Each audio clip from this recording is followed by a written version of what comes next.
ప్రభుత్వాలు మారినా రైతుల పరిస్థితుల్లో మార్పు కనిపించడం లేదని, రైతులను రైతే రాజు అని చెప్పడం మాత్రమే జరుగుతుందని, కానీ పెట్టుబడులు విపత్తుల సమయంలో నష్టపరిహారం విషయంలో రైతులు మోసపోతున్నారని రైతు సంఘం రాష్ట్ర నాయకులు డి శ్రీనివాసులు మండిపడ్డారు. మార్కాపురం పట్టణంలోని కలెక్టరేట్ కార్యాలయం వద్ద ఆంధ్రప్రదేశ్ రైతు సంఘం నాయకులు రాష్ట్ర బడ్జెట్లో వ్యవసాయం మరియు అనుబంధ రంగాలకు కనీసం 10% నిధులు కేటాయించాలని నిరసన వ్యక్తం చేశారు. అనంతరం వినతి పత్రాన్ని అధికారులకు అందజేశారు. ఈ సందర్భంగా డి శ్రీనివాసులు మాట్లాడుతూ రాష్ట్ర బడ్జెట్లో వ్యవసాయం మరియు దాని అనుబంధ రంగాలకు తగిన ప్రాధాన్యత ఇవ్వలేదని విమర్శించారు. గత మరియు ప్రస్తుత సంవత్సరాల బకాయిల కింద సుమారు 27,500 కోట్లు తక్షణమే విడుదల చేయాలని డిమాండ్ చేశారు. భూమి లేని కౌలు రైతులకు బకాయి ఉన్న సుమారు 3,500 కోట్లు వెంటనే వారి ఖాతాలో జమ చేయాలని కోరారు.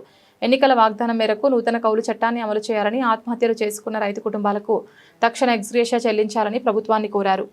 అదేవిధంగా మైనర్ ఇరిగేషన్ పనులకు కనీసం 5,000 కోట్లు కేటాయించాలని, రాష్ట్రంలో పెండింగ్లో ఉన్న సాగునీటి ప్రాజెక్టులు పూర్తి చేయాలని, నిర్వాసితుల సమస్యల పరిష్కారానికి ప్రత్యేక నిధులు కేటాయించాలని డిమాండ్ చేశారు. కార్యక్రమంలో రైతు సంఘం నాయకులు, సభ్యులు పాల్గొన్నారు. దేవుళ్ళ శ్రీనివాసులు, ఆంధ్రప్రదేశ్ రైతు సంఘం రాష్ట్ర నాయకులు. ఈరోజు నిన్న 2026-27 రాష్ట్ర బడ్జెట్లో వ్యవసాయ రంగానికి, వ్యవసాయ అనుబంధ రంగాలకు 50% కూడా నిధులు కేటాయించకుండా కేవలం ఈ ప్రభుత్వము కొన్ని వాగ్దానాల మేరకు సూపర్ 6 అమల్లో భాగంగా రైతాంగానికి మరి మొండి చేయి చూపించింది. ఇప్పటికైనా ప్రభుత్వము కళ్ళు తెరిచి రాష్ట్ర బడ్జెట్లో ఎక్కువ నిధులు కేటాయించి కనీసం 10% అన్నా బదులు నిధులు కేటాయించి వ్యవసాయ రంగాన్ని కాపాడాలని చెప్పి ఈ రాష్ట్ర ప్రభుత్వానికి విజ్ఞప్తి చేస్తున్నాం. అదేవిధంగా అన్నదాత సుఖీభవ పథకము పెట్టుబడి సహాయం కింద 20,000 రూపాయలు ఇస్తానన్నటువంటి పెద్ద మనిషి ఈరోజు ఆ 20,000 కూడా రైతుల ఖాతాల్లో వేయకుండా చాలామందికి మరి కోట్లాది రూపాయలు ఎగ్గొట్టడం జరిగింది. పోయిన సంవత్సరం 9,400 కోట్లు కేటాయిస్తే నిన్న రాష్ట్ర జరిగినటువంటి బడ్జెట్లో 6,630 కోట్ల రూపాయలే కేటాయించడం జరిగింది.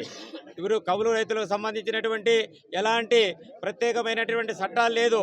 ఈ అన్నదాత సుఖీభవ పథకాన్ని కూడా కౌలు రైతులకు కూడా వర్తింపజేయాలని చెప్పి మేము ఆంధ్రప్రదేశ్ రైతు సంఘంగా డిమాండ్ చేస్తున్నాం.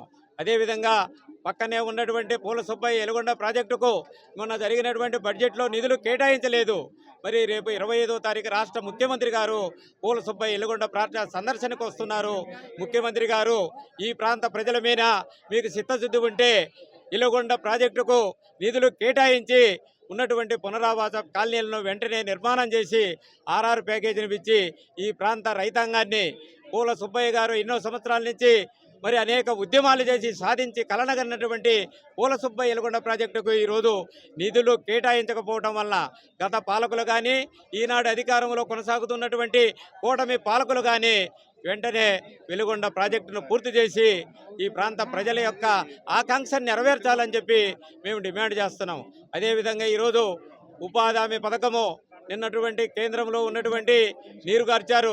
దాన్ని నీరుగార్చే విధంగా 120 రోజులైతే కేటాయించారు. కానీ దానికి కేంద్రము రాష్ట్రము 50% వాటా మీరు పెట్టుకోవాలని చెప్పి అంటున్నారు. అది కరెక్ట్ కాదు. వెంటనే మొత్తం కూడా ఉపాధి హామీ పథకాన్ని 200 రోజులు మరి పని కల్పించాలి. వేతనం 600 రూపాయలు ప్రతి కూలీకి ఇవ్వాలి. అదేవిధంగా ఈరోజు ఉన్నటువంటి వ్యవసాయ రంగానికి సంబంధించినటువంటి ప్రకృతి వైపరీత్యాలు జరిగినటువంటి ఆ నిధులు కూడా ఎక్కువ కేటాయించి రైతాంగ ఇన్పుట్ సబ్సిడీకి నిధులు కేటాయించాలి. ఇట్లా రైతాంగ అనుబంధ పెట్టుబడి సాయం కింద ఇచ్చేటటువంటి నిధులు కానీ ఈరోజు ఉన్నటువంటి రైతులు పండించిన పంటలకు గిట్టుబాటు ధర కూడా ఈరోజు సక్రమంగా ఇవ్వలేనటువంటి పరిస్థితి ఉంది. వీటన్నిటి మీద ఆంధ్రప్రదేశ్ రైతు సంఘం ఈరోజు రాష్ట్ర సమితి ఇచ్చినటువంటి పిలుపులో భాగంగా ఈరోజు మార్కాపురం జిల్లా కేంద్రమైనటువంటి ఇక్కడ కలెక్టర్ గారికి మెమోరాండం ఇచ్చి ఈ రైతాంగ సమస్యలన్నిటిని కూడా పరిష్కారం చేయాలి, రైతాంగాన్ని ఆదుకోవాలని చెప్పి ఆంధ్రప్రదేశ్ రైతు సంఘంగా ఈ ప్రభుత్వానికి విజ్ఞప్తి చేస్తున్నాం.